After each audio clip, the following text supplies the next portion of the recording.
पिछले प्रकरण में हम लोगों ने पढ़ा था कि चोरी किए हुए धन को प्राप्ति के क्या क्या नियम थे। जैसे धन किसी ने चोरी कर लिया, या चोरी किया हुआ धन कहीं मिल गया, या किसी का धन खो गया, लावारिस हो गया। लावारिस को मतलब ये लावारिस शब्द तो हिंदी का नहीं है इतना शुद्ध। अगर इसको आप शुद्ध हिंदी में या संस्कृत में बोलेंगे तो इसको आप बोलेंगे आस्वामी। आस्वामी धन यानी जिस धन का कोई स्वामी ना हो। तो जब ये धन मिल जाता था तो उसके अनुसार अलग अलग तरीके के दंड दिए जाते थे। पहले तो जो धन मिलता था, यदि कोई व्यक्ति ये कहता है कि वो मेरा धन है, झूठ बोलता है, तो उसको पता करने के कई सारे तरीके हमने बताए थे पिछली क्लास में। उसमें कई सारे उदाहरण भी दिए थे विद्यालयों के। एक उदाहरण देके समझाने का प्रयास किया था। दूसरा, अगर धन मिल गया राजा को, राजकोष में उसने रख लिया, और मान लीजिए राजा का कोई अधिकारी ही चुरा लिया उसको, या सेनापति या सैनिक चुरा लिया, या कुछ कोई चुरा लिया, तो ऐसे समय में क्या करते हैं? ऐसे समय में उसको दंड दिया जाता था। कैसे दंड देता था राजा? हाथी से कुचलवा के मरवा देता था। तो ये सब हम लोगों ने जाना। अब चलिए आज की कक्षा शुरू करते हैं। अत्यंत महत्वपूर्ण विषय, अनुमान प्रमाण। तो श्लोक आपकी स्क्रीन पे है। यथा माने जैसे, मृगयुः शिकारी, आस्त्रक पातहि खून के धब्बों, आस्त्रक कहते हैं खून के धब्बे को, खून के धब्बों से मृगयस्य पदम नयति ही, हिरण हिरण के स्थान की खोज कर लेता है। शिकारी क्या करता है कि अपने बाण को दूर से चलाता है और वो जाके हिरण को लग जाता है टांग में उसके। तो टांग में क्यों मारता है? ताकि वो दौड़ ना सके।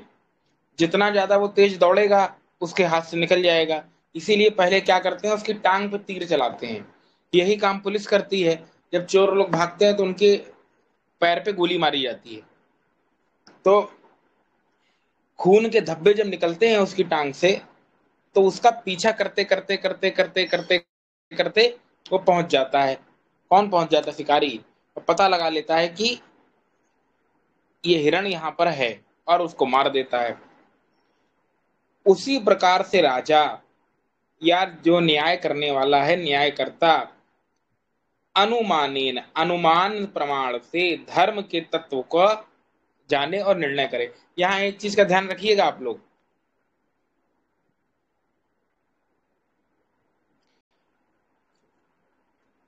अनुमान प्रमाण तुक्का नहीं होता है। बहुत सारे लोगों में ये भ्रांति है, अनुमान शब्द सुन के सोचते हैं तुक्का मारना। ना ना, एक्चुअली अनुमान शब्द को लोगों ने समझा ही नहीं कभी गहराई से। हम भी जब भी कहते हैं कि हमने अनुमान लगाया था, तो इसका मतलब बोलचाल में या जो आपके शहर में, नगर में, या सामाजिक लोक व्यवहार में, ये लोग इसका अर्थ लेते हैं कि अनुमान मतलब तुक्का लगाना। कि मैंने तुक्का लगा दिया कि ये चीज ऐसे होगी, मैंने तुक्का लगाया कि वो व्यक्ति यहाँ होगा, मैंने तुक्का लगाया कि वो व्यक्ति यहाँ होगा। इसको अनुमान नहीं बोला है। अनुमान बोला है न्याय दर्शन वाले अनुमान की यहाँ बात हो रही है। ये सामान्य जनता में अनुमान का अर्थ तुक्का प्रसिद्ध हो गया। तुक्का नहीं होता है। तुक्का तो गलत हो जाता है, कभी सही होता है कभी गलत होता है, लेकिन ये अनुमान प्रमाण कभी गलत नहीं होता है। क्यों नहीं होता? उसका कारण है। क्योंकि अनुमान प्रमाण हमेशा प्रत्यक्ष प्रमाण पर आश्रित होता है। महर्षि गौतम न्याय दर्शन में लिखते हैं, हमने आप लोगों को पढ़ाया था जब उपदेश मंजरी पढ़ा रहे थे, तो सत्यार्थ प्रकाश का में से न्याय दर्शन का सूत्र कोट किया था, जहां लिखा था कि जो अनुमान प्रमाण है वो प्रत्यक्ष पे आश्रित है। और प्रत्यक्ष क्या होता है? प्रत्यक्ष प्रमाण क्या होता है बताया था ना हमने, याद होगा आप लोगों को। प्रत्यक्ष प्रमाण क्या होता है? कोई बताएगा? पुराना विद्यार्थी पढ़ाया था, याद होगा। प्रत्यक्ष प्रमाण, प्रत्यक्ष प्रमाण नहीं याद है लग रहा है आप लोगों को। नहीं याद है, देखिए फिर से समझ लीजिए। प्रत्यक्ष प्रमाण क्या होता है कि ऐसा प्रमाण जो अव्यभिचारी हो। व्यभिचार कहते हैं दोष को। यहाँ व्यभिचार का अर्थ वो वाला व्यभिचार नहीं है जो इधर उधर लोग करते हैं। यहाँ व्यभिचार का अर्थ दोष से है, हालांकि वो भी एक दोषी है। ऐसा प्रमाण जो अव्यभिचारी हो, अर्थात अव्यभिचारी का मतलब कि उसके जानने में संशय ना हो, भेद ना हो, और वो जो ज्ञान होना चाहिए वो अव्यभिचारी होना चाहिए और 5 इंद्रियों का 5 विषयों के साथ होना चाहिए। ऐसे प्रमाण को प्रत्यक्ष प्रमाण कहते हैं। जैसे उदाहरण के लिए हम पहाड़ में गए, जंगल में गए, हमने रात में कैंप फायर किया, एक कैंप जलाया, कैंप बनाया। अब कैंप बनाओगे तो भोजन आदि पकाओगे, उसके लिए फायर भी जलाओगे, तो या जानवरों से रक्षा के लिए आग जलाओगे, तो हमने आग जलाया। अब देखिए आग जला लिया आपने, तो आग कैसे जलाएंगे? लकड़ियों को इकट्ठा करना पड़ेगा, कोई ज्वलनशील पदार्थ डालना पड़ेगा, कुछ भी करके और आग जलाना पड़ेगा। अब इसमें क्या हुआ कि आपने अपनी आंखों से देखा है अग्नि को जलाते हुए, खुद ही जलाया है, खुद ही देखा है अग्नि कैसी होती ये देखा है। आपका जो ज्ञान है अग्नि तत्व का, वो आपकी जो नेत्र है उससे उसका सीधा संपर्क हुआ। ये जो ज्ञान है ये अव्यभिचारी है, इसमें दोष नहीं है। इस ज्ञान का इस इंद्रिय से सीधा संपर्क हो रहा है, इसमें कोई भी दोष नहीं है। लेकिन यदि ऐसा होता कि हम मान लीजिए दूर होते जंगल में कहीं बहुत दूर, और वहां से हमको चमकीला कोई पदार्थ दिख रहा होता दूर से, बहुत दूर से, एक काफी दूर से, कई मीटर से दूरी से, तो हमको दूर से देख के लगता है कि कहीं आग जल रही है। लेकिन जब हम पास जाते उसके तो देखते कि दरअसल ये तो जुगनू चमक रहा है, या कोई जानवर के ऊपर कोई विशेष प्रकार का रंग है या कुछ है वो चमक रहा है रिफ्लेक्शन से चांद की रोशनी के। तो ये जो ज्ञान हुआ, जब आप दूर से देख रहे थे किसी चीज को, आप पूरी तरह श्योर नहीं थे कि वो आग है कि नहीं है, ये जो ज्ञान है ये प्रत्यक्ष नहीं कहलाएगा, ये तुक्का कहलाएगा। जब आप करीब गए उस वस्तु के, उस पदार्थ के, और आपने अपनी आंखों से देख के पता लगा लिया कि हाँ ये जो जुगनू है दरअसल इसके कारण चमक आ रही थी, ना कि अग्नि जल रही है, तो ये ज्ञान प्रत्यक्ष हो गया। तो हमने क्या समझा कि हमारी इंद्रियों का हमारे विषयों से मिलने वाला ज्ञान या पहुंचने वाला ज्ञान, जब तक वो भ्रम है, उसमें भ्रम है, संशय है, वो प्रत्यक्ष नहीं कहलाता। जैसे हमने उदाहरण देके समझाया, ऐसे एक उदाहरण और लीजिए। आप रेगिस्तान में जाते हैं, या रेगिस्तान छोड़िए, सामान्य उदाहरण देते हैं। आप अपने एरिया में जाते होंगे, कभी कभी अपने रात में सड़क पे कभी अपने घर से निकले होंगे आसपास कहीं भी। कभी कभी क्या होता है कि कोई फ्लड लाइट जो होती है, रोड लाइट होती है, उसकी रोशनी से पेड़ की पत्ती लगता है जैसे कुछ है, होता है, देखा होगा आप लोगों ने। कभी कभी फ्लड लाइट से पेड़ की पत्ती में जब रोशनी पड़ती है तो अजीब तरीके की आकृति बनती है, जैसे लगता है कि वहां सांप है या कुछ है, या कुछ है, कोई जीव है। लेकिन जैसे ही आप उसके पास में जाते हैं, या आप डर जाते हैं कि ये भूत प्रेत है, लेकिन ऐसा नहीं होता।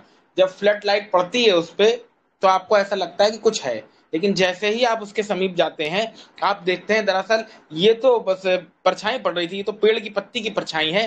लेकिन कभी कभी ऐसा होता है, शायद किसी ने देखा हो सकता है किसी ने तो देखा होगा, कि कभी कभी फ्लड लाइट की या रोड लाइट की रोशनी ऐसी पड़ती है पत्तियों पे कि वो रिफ्लेक्ट होके ऐसा कुछ इमेज बन जाती है कि जैसे लगता है कुछ है, लेकिन जब करीब जाते हैं तो लगता है कुछ नहीं है। तो जब आपको ये संशय था कि कुछ है, तो क्लियर नहीं था कि वो क्या है, तो ये ज्ञान प्रत्यक्ष नहीं होगा।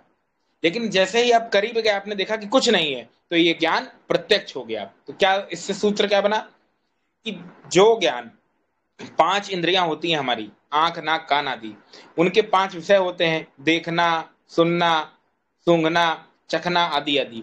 इन 5 इंद्रियों का 5 विषयों से जो ज्ञान होगा, वो ज्ञान यदि भ्रम रहित है, उसमें भ्रम नहीं है, जिसको संस्कृत में अव्यभिचारी, अव्यसनात्मकम आदि आदि बोला है, तो ही ज्ञान वो प्रत्यक्ष है। यदि भ्रम है तो प्रत्यक्ष नहीं है। जैसे किसी ने आपको मिठाई दी, अब वो दूर से देखने में तो मिठाई लग रही है, लेकिन आप जब तक उसको उठाकर चख नहीं लेंगे और उसके स्वाद का पता नहीं लगा लेंगे, वो प्रत्यक्ष नहीं कहलाएगा।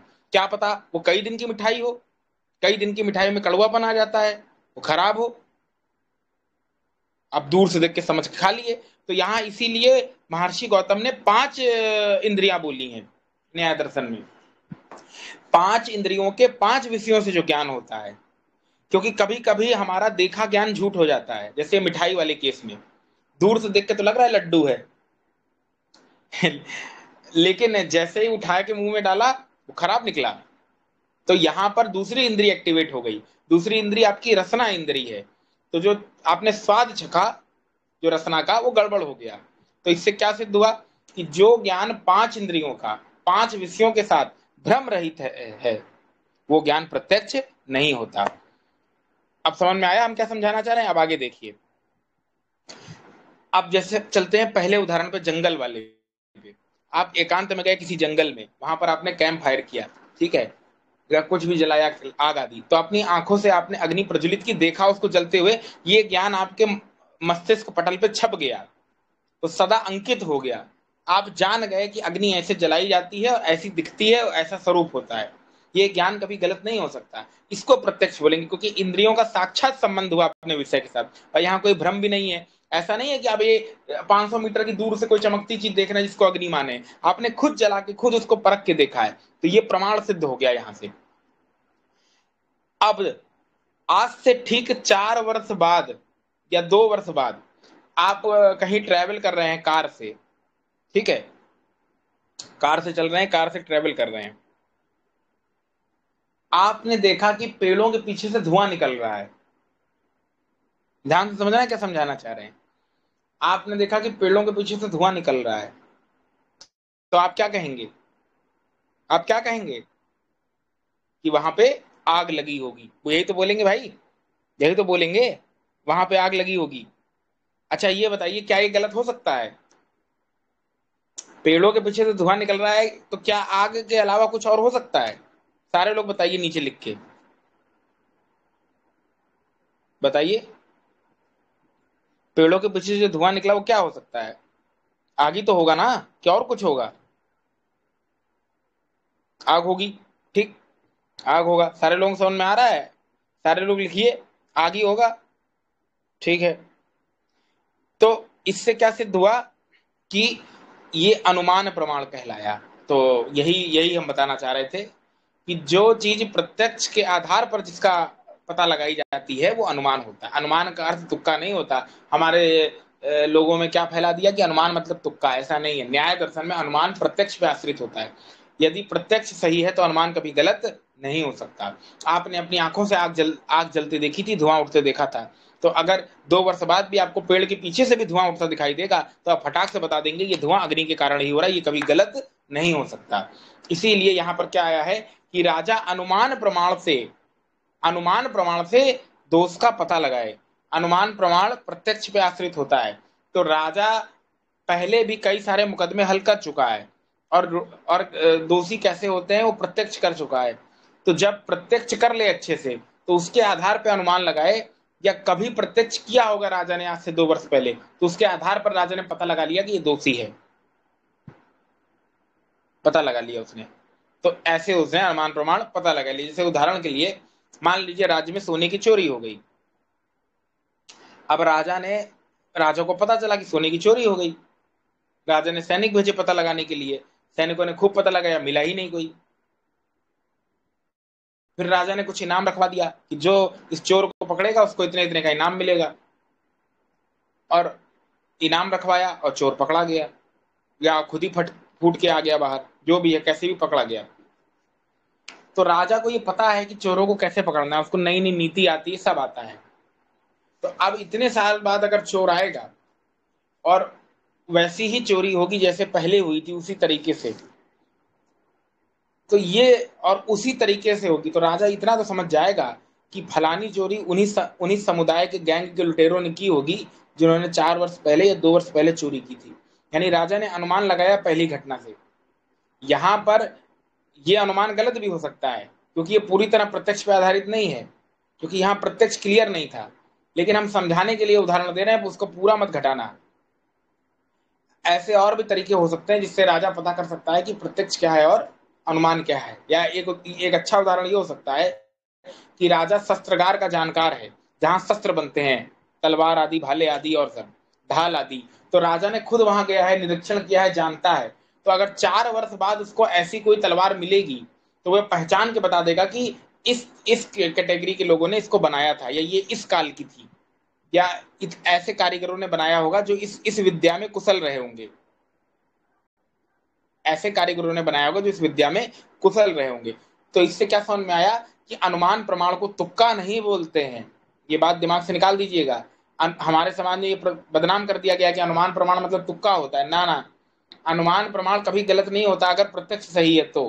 बिना प्रत्यक्ष के अनुमान घटता नहीं है, इसीलिए अनुमान का आधार सदा प्रत्यक्ष होता है। इसीलिए यहाँ श्लोक में क्या आया कि जैसे हिरण को शिकार करने के लिए जब शिकारी जाता है तो उसके खून की जो बूंद है उसको देख के वो पता लगा लेता है कि हिरण कहाँ पे है, क्योंकि वो उसकी टांग पे तीर मारता है और उसकी जो खून के छिट्टे हैं उसको देख के पता लगा लेता है कि हिरण कहाँ छुपा है। ठीक इसी प्रकार से राजा अनुमान प्रमाण से चोर का पता लगाए, यानी उस चोर ने जो गलतियां की हैं, जो सुराग छोड़े हैं, उनका पीछा करते करते करते करते चोर तक पहुंच जाए। और प्रत्यक्ष प्रमाण, क्योंकि राजा इतने सारे केसेस हल कर चुका है, इतने सारे न्याय सुना चुका है, न्याय विद्या को पढ़ा हुआ है, हजारों लोगों को सजा भी दे चुका है और जानकार भी है, तो वो अच्छा खासा प्रत्यक्ष कर चुका है कि चोर कैसे होते हैं, उनका हाव भाव कैसा होता है, चोरी करने का तरीका कैसा होता है, आदि आदि, वो किस गिरोह आदि से हैं। तो उसके आधार पर राजा जो अनुमान भी करेगा ना, वो भी सही ही होगा, क्योंकि अनुमान प्रत्यक्ष पे ही आधारित होता है। ठीक है, समझ में आ गया सबको अनुमान प्रमाण प्रत्यक्ष प्रमाण क्या होता है? इसको गहराई से समझ में आ गया होगा। अब आगे देखिए, मुकदमे का फैसला करने से उद्यत हुआ राजा मुकदमे की सत्यता, न्याय, आत्मा के अनुकूल सत्य को, साक्षियों को तथा देशम रूपम चा कालम, देश और विवाद की परिस्थिति और समय को संपश्चेत, अच्छी प्रकार देखे और विचार करे। ठीक है, अब चलिए आज का विषय शुरू करते हैं। जैसा कि ऊपर हेडिंग आप लोग देख रहे हैं, ऋण लेने देने के नियम का, विवाद का न्याय। ठीक है, तो ऋण क्या होता है ये आप लोग सब लोग जानते हैं, बताना नहीं पड़ेगा।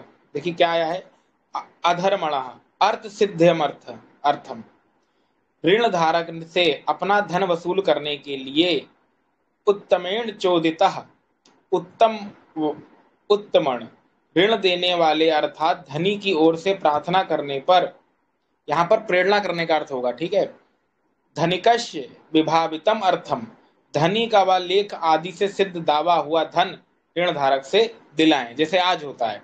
अगला देखिए, यदि लेख साक्षी आदि साधनों से उस ऋण का लिया जाना निश्चित हो जाए और यदि ऋण धारक ऋण में लिए गए धन से मुकर जाए तो धनी का वह धन भी वापस दिलाएं और शक्ति धन आदि के अनुसार ऋण धारक पर कुछ ना कुछ दंड भी लगाएं, यानी उसका धन भी उसको लौटाएं और ऋण धारक पे दंड भी दें। ऋणदाता से ऋण के लेख आदि प्रमाणों को मांगना।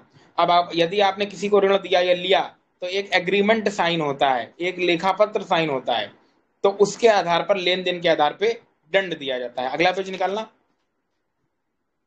अगला पेज निकालना। अब देखिए मुख्य विषय, बहुत महत्वपूर्ण बात पढ़ा रहे हैं।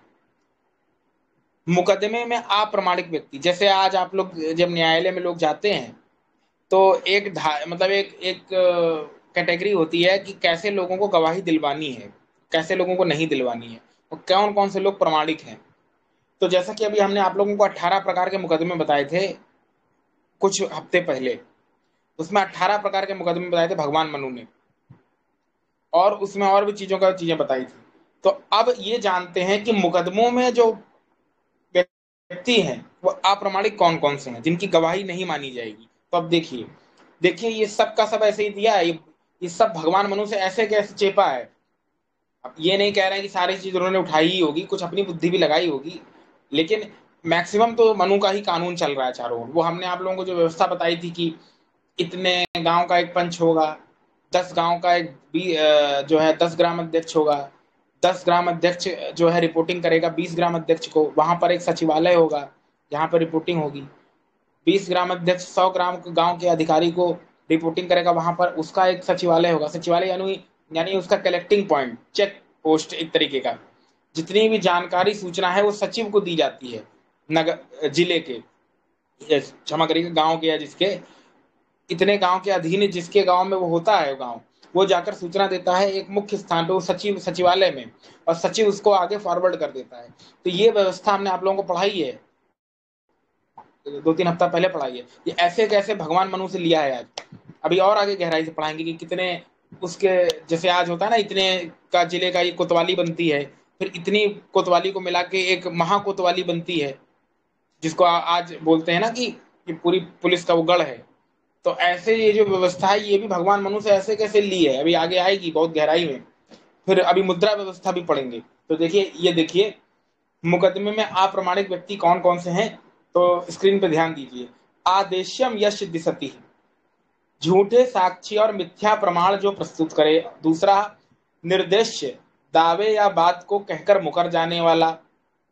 अगला है विगीतान अधर उत्तरान अर्थान ना अवबुद्धयते, कही हुई अगली पिछली बातों को ध्यान में जो नहीं रखता, अर्थात जिसकी बातों में विरोध हो, यानी जो कभी कुछ कहता है कभी कुछ कहता है, तो ऐसे व्यक्ति को विरोधाभास बातें जिसकी हो दोयम दर्जे की, ऐसे व्यक्ति की गवाही नहीं मानी जाती।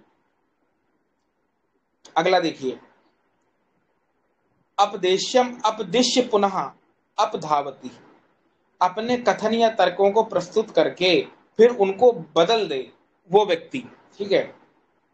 सम्यक प्रणहितम अर्थ पृष्ठ सन, पहले अच्छी प्रकार प्रतिज्ञा पूर्वक कही हुई बात को न्यायाधीश द्वारा पुनः पूछने पर ना अभिनिंदती, नहीं मानता है, उसे पुष्ट नहीं करता। यानी पहली बात कह दी, अब जज ने पलट के पूछा यही है, यही बात सही है ना, यही कहना चाह रहे हो ना, यही बात थी ना जो भी बोले थे, तो वो घबरा गया, पलट दिया ना ना हम तो ये बोले थे, जबकि थोड़ी देर पहले कुछ और बोला था। असंभाष्य देशे साक्षी भी मितः संभाषते, जो एकांत में ले जाकर साक्षियों के साथ घुल मिलकर चुपचाप बात करे, यानी छली कपटी, गवाहों को बदलने का प्रयास करे, ऐसा धूर्त व्यक्ति। अगला है निरुच्यमानम प्रश्नम ना इच्छे, जांच के लिए पूछे गए प्रश्नों को जो पसंद ना करे। यानी कुछ लोग क्या होते हैं कि जब उनसे प्रश्न पूछता है न्यायाधीश, तो वो प्रश्न उनको अच्छे नहीं लगते और उनका कुछ और ही उत्तर देते हैं, या उसको डॉर्च करते हैं या डाइवर्ट करते हैं या उसको इग्नोर करते हैं। अगला है चाह या अपि निष्पतेत, जो इधर उधर टहलता फिरता रहे। अगला है ब्रूहि इति उक्तः न ब्रूयात, कहो, ऐसा कहने पर कुछ भी उत्तर ना दे। जज ने बोला कहो, कुछ बोले ही ना। चा उक्तम ना विभावयेत, और जो कही हुई बात को सिद्ध ना कर पाए, ना पूर्वा परम विद्यात, पूर्वा पर बात को ना समझे और विचलित हो जाए। सह तस्मात अर्थात हीयते, वह उस प्रार्थना किए गए धन को हार जाता है, अर्थात न्यायाधीश ऐसे व्यक्ति को हारा मानकर धन ना दिलवावे। ये ऋण के मुकदमे की बात हो रही है, सब चीजों पे अप्लाई नहीं होगा, ये यहाँ पर ऋण की बात है। तो जो व्यक्ति धन के निपटारे के लिए आया है न्यायालय में, अगर वो 11 चीजें करता है तो ऐसे व्यक्ति को धन नहीं देना। पहला क्या करता है कि कहीं भी अपने झूठी साक्षी प्रस्तुत करे, यानी बोले कि हमने ऋण दिया था और इस तारीख को दिया था, फलानी तारीख को दिया था, ऐसे ऐसे बहाना बनाए जबकि बात कुछ और निकले। या फर्जी प्रमाण पत्र बनवा है ऋण बंध का कि देखो हमने इतनी इतनी तारीख को फला फला ऋण दिया था, जबकि सूची पत्र में ना हो ऐसा। अब और जो बात कहे उसमें टाल मटोल करे, बहाना बनाए, अपनी बात से मुकर जाए, दोहरी बातें करे, दोहरा रवैया करे, जो तर्क दे उसको बदल दे बार बार, ठीक है। बार बार न्यायाधीश पूछे तो कुछ उचित उत्तर ही ना दे। यहां तक कि जो अन्य साक्षी हैं, जो उसके विरोध के पक्ष के लोग हैं, उनको ले जाकर किसी एकांत स्थान में उनको बहलाए फुसलाए, रिश्वत दे, क्या उनके साथ छल कपट करके अपने साथ मिलाने का प्रयास करे, जांच में पूछे गए प्रश्न को पसंद ना करे और इधर उधर मामले को भटकाने का प्रयास करे। यदि न्यायाधीश पूछे कि कहो ऐसा ही है ना, तो कुछ भी उचित उत्तर ना दे, मौन रहे। पूर्वा पर कही बात को सिद्ध ना कर सके, जो प्रसंग अनुकूल पूर्वा पर बात कही उसको सिद्ध नहीं कर पाता है अपने द्वितीय कथन में। ऐसा व्यक्ति जो विचलित हो जाए, ऐसे को न्यायाधीश धन ना दे। देखिए कितनी अच्छी बात बोली है, इतनी गहराई में इसकी व्याख्या की है। शायद ही आज भी ऐसी व्याख्या पढ़ाई जाती हो सकता है पढ़ाई जाती हो, हम तो नहीं जानते, हम तो लॉ के स्टूडेंट नहीं है, लेकिन वास्तव में बहुत गहराई में भगवान मनु ने ये बातें बताई हैं कि कैसे कैसे ऐसे ऐसे लोगों को धन ना दे। और मनु का कानून तो आप लोग जानते ही हैं, अपने ही जो सगे संबंधी हैं, जो अपने ही सैनिक आदि हैं, यदि उनका भी दोष सिद्ध हो जाता है तो राजा नगर के सामने हाथी से कुचलवा के मरवा दे। पिछली कक्षा में बताया था। ऐसा करने के कई कारण हैं। कारण यह है कि पहले तो किसी व्यक्ति के दोष को पूरी जनता के सामने बता दो, ताकि वो शर्म के मारे डूब के मर जाए, वहीं ग्लानि उसको हो। ऐसा तब करिए ज्यादा जब पूरी तरीके से सजा निश्चित ना हो, या निश्चित हो गई हो और मृत्यु दंड आदि ना मिला हो। लेकिन मान लीजिए मृत्यु दंड भी मिल गया, तो भी उसका दोष बताना है प्रजा के सामने। क्यों? ताकि प्रजा में खौफ रहे, डर रहे। और वो जब आपके दोस्त को, हमने उसमें उदाहरण दिया था घर का, एक लड़के ने चोरी की, चोरी से सिगरेट पी लिया, उसके पिता ने देख लिया छुप के कि दुकान में पी रहा है, घर में आया, बताया, उनकी मम्मी को तो पता, अरे घर में आके नौटंकी कर रहा है कि अरे सब ऐसे ही है, वो कुछ नहीं है। और उनकी मम्मी को लड़का है, लड़का गऊ है, हमारा हीरो, मतलब देवता है, लेकिन पीता है सिगरेट।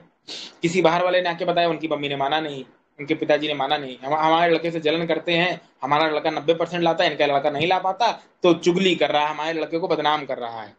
तो वो चाय चुगलाई चलती है ना कि देखो क्या कर रहा है। लेकिन एक दिन की बात है, पिता ने पकड़ लिया, चोरी से देख लिया, तो अब भाई क्या करें, पकड़ लिया है। तो अब इसमें देखिए दो तरीका है, या तो वो ये कर सकता है कि वहीं पर जूता निकाल के हपक के सूतना शुरू कर दे दुकान के सामने, या इंतजार करे उसके घर आने का और घर में आके उसका बाल पकड़ के वहीं पर बेल्टी बेल्ट सूतना शुरू कर दे। दो तरीका है, लेकिन इससे कुछ लाभ नहीं है। इससे क्या होगा कि लड़का नफरत करेगा पिता से, या हो सकता है कि गलत कदम भी उठा ले, क्योंकि जो युवा अवस्था होती है उसमें बच्चे भटक जाते हैं और वो उनको ऐसा लगने लगता है कि सारी दुनिया के दुश्मन हमारे माँ बाप ही हैं। तो क्योंकि सही सलाह किसी को अच्छी नहीं लगती ना। लेकिन इससे कुछ समाधान नहीं होगा।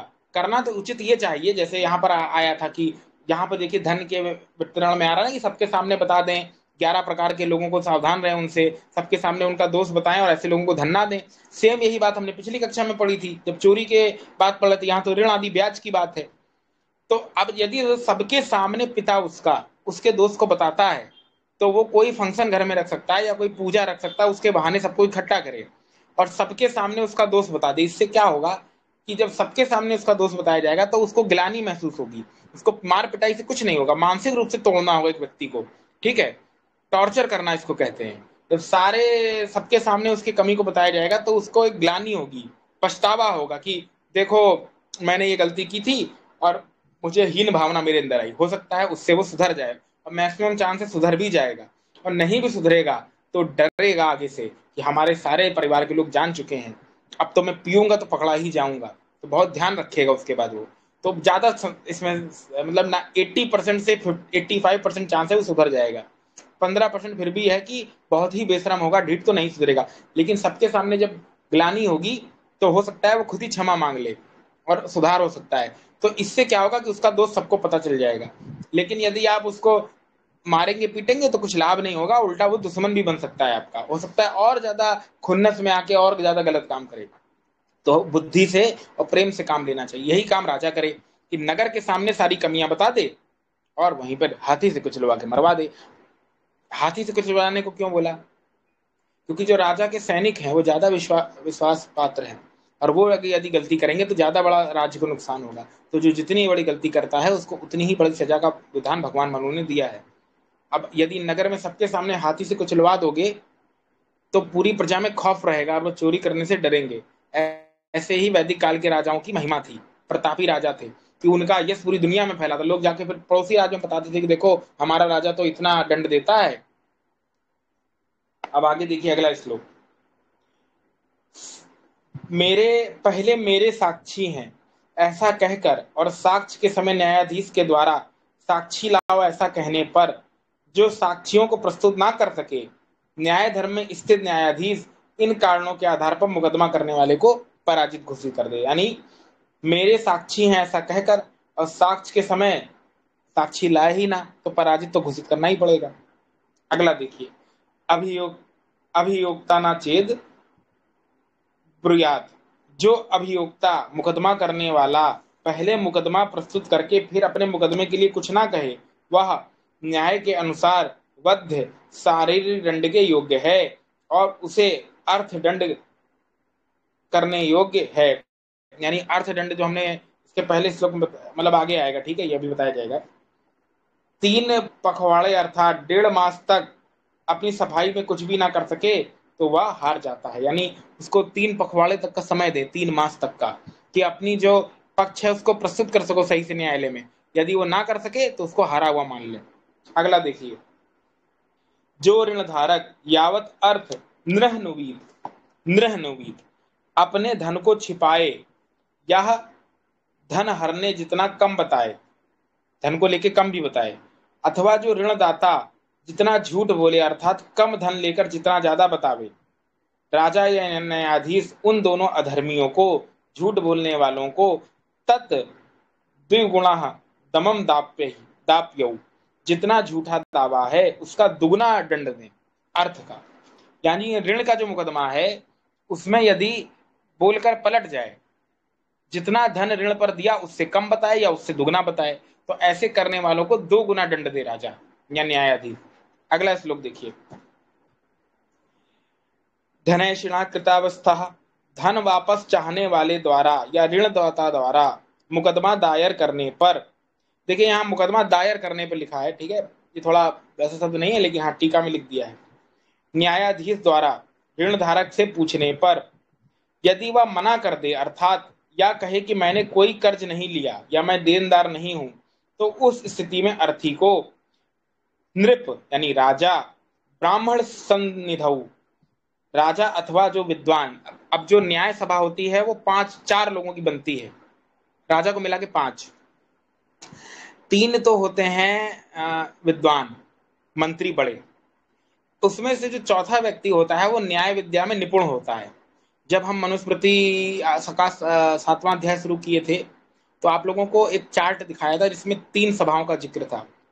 पहली थी विधानसभा, जिसको आज विधान पालिका बोलते हैं। दूसरी थी राज्यसभा, जिसको आज राज्यपालिका आदि बोलते हैं या कार्यपालिका।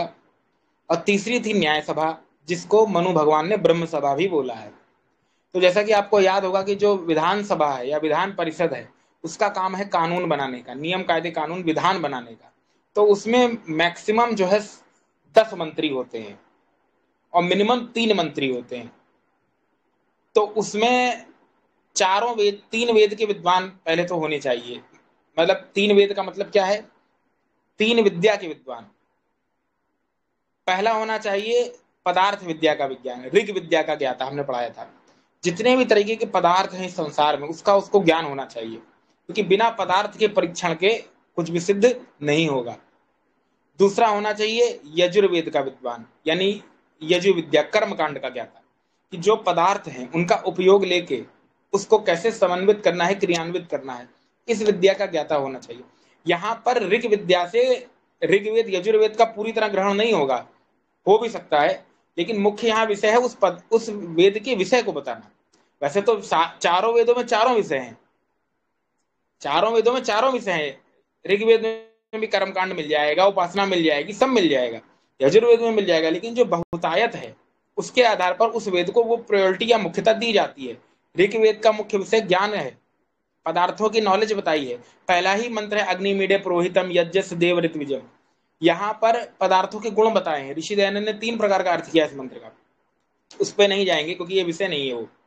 तो कुल मिला के भाव इतना है कि ऋग विद्या का ज्ञाता पदार्थ का ज्ञाता होना चाहिए। दूसरा, उस पदार्थ का उपयोग कैसे करना है, क्रिया कैसे करनी है, कर्मकांड का ज्ञाता। तीसरा, सामगान अर्थात कला कौशल आदि नगर में जितना है उन सबको भी व्यवस्थित करने वाला होना चाहिए। लोगों को धार्मिक शिक्षा और उपासना आदि से संबंधित, योग आदि से संबंधित करने वाला विद्वान चाहिए। तीसरा बताया था दूत आदि। चौथा बताया था तर्क विद्या न्याय विद्या का ज्ञाता। फिर एक बताया था ग्रस्त धर्म का मंत्री, जितने भी तरीके की ग्रस्त के जो भी विवाद हैं वो हल करेगा। तो इस तरीके से हमने सबको 10 लोगों की लिस्ट बताई थी। उसके बाद हमने एक चीज और बताई थी कि ये जितने कानून बनाए उसको लागू कौन करेगी, न्याय कार्यपालिका, या जिसको आप बोल सकते हैं राज्यसभा। वैसे मनु ने कहीं पालिका शब्द यूज नहीं किया है, वो तो हम समझाने के लिए बोल दे रहे हैं आधुनिक उसमें। मनु ने हर जगह सभा शब्द ही उपयोग किया है। तीसरा होता है न्याय सभा या ब्रह्म सभा। न्याय सभा को ब्रह्म सभा मनु की विशेषता है, ये चीज आपको वर्तमान में नहीं मिलेगी, ये एक्स्ट्रा मनु ने ऐड किया है अपनी तरफ से और ये श्रेष्ठ है। यहां पर न्याय का अर्थ ही ब्रह्म कर दिया, अर्थात जो व्यक्ति मंत्री या राजा बनना है वो कम से कम कम से कम वो धर्मात्मा योगी संध्या हवन तो करने वाला होना ही चाहिए दोनों टाइम। अब देखिए, कोई ये कहता है कि जो दोनों टाइम संध्या करता है वो गलत भी हो सकता है, नहीं हो सकता। 98% चांस है कि जो व्यक्ति दोनों टाइम संध्या करता है वो व्यक्ति अधर्मी नहीं होता। कारण ये है कि वहां पर बोला है कि ब्रह्म विद्या का ज्ञाता होना चाहिए, डेली स्वाध्याय करता हो, दोनों टाइम संध्या करता हो, यज्ञ करता हो। ऐसे व्यक्तियों को मंत्री बनाए, राजा बनाए, प्रधान और मुख्य बनाए। इसीलिए और ऐसे व्यक्तियों को विशेष न्याय सभा में रखें जो यहाँ पर विद्या को महत्व तो दिया ही दिया है, साथ में आचरण को ज्यादा महत्व दिया है भगवान मनु ने। इसीलिए जब मनुस्मृति शुरू होती तो शुरू में ही लिख दिया था, आज सदाचार परमो धर्म, सदाचार परम धर्म है, ये मनु की विशेषता है। आज का जो कानून है उसमें सदाचार को कोई महत्व नहीं दिया जाता। भगवान मनु की विशेषता थी कि जो दोनों टाइम संध्या करते थे, यज्ञ करते थे, वेद का स्वाध्याय करते थे, ऐसे लोगों को पहले उन्होंने प्रेफरेंस दिया मंत्री और वो बनाने का। तो यहाँ जो 4 की सभा बनती थी, न्याय सभा, उसमें 4-5 लोग होते थे। 3 तो मंत्री होते थे और एक व्यक्ति जो 3 विद्या के ज्ञाता होते थे, ऋक, यजु और साम। और चौथा व्यक्ति ऐसा होता था जो न्याय विद्या में निपुण होता था, और 5वां व्यक्ति राजा होता था। ये पांचों मिलकर सभा के मुख्य रूप से ब्रह्म सभा न्याय सभा का न्याय करते थे।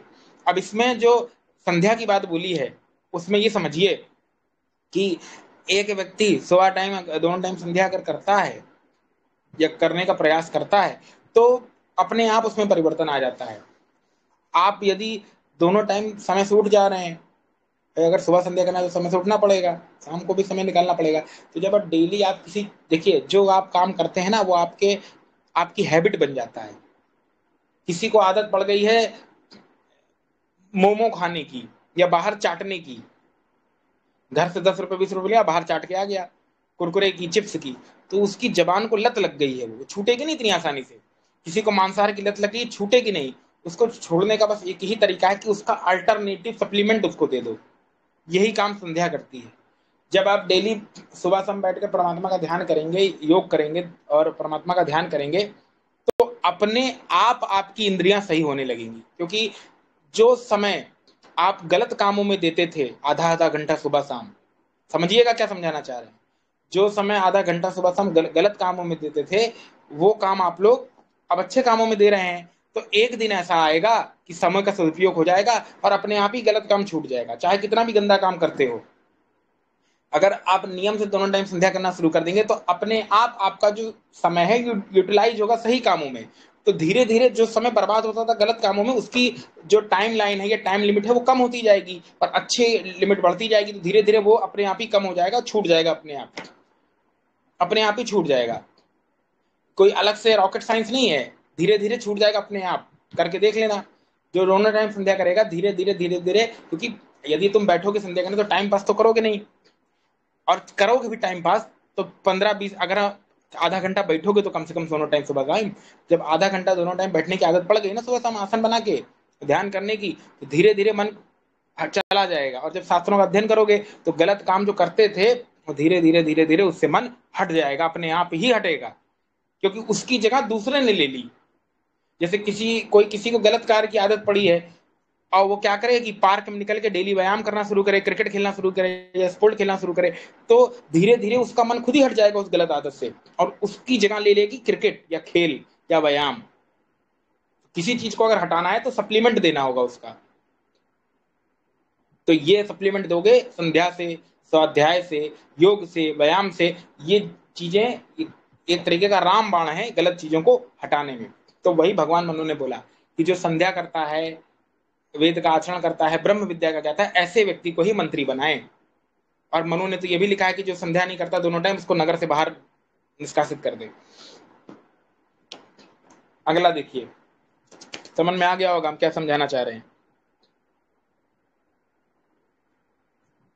उसके बाद भी जिसको समझ में नहीं आया तो उसको ब्रह्मा भी नहीं समझा सकता, क्योंकि इतने अच्छे से समझाने का प्रयास किया है।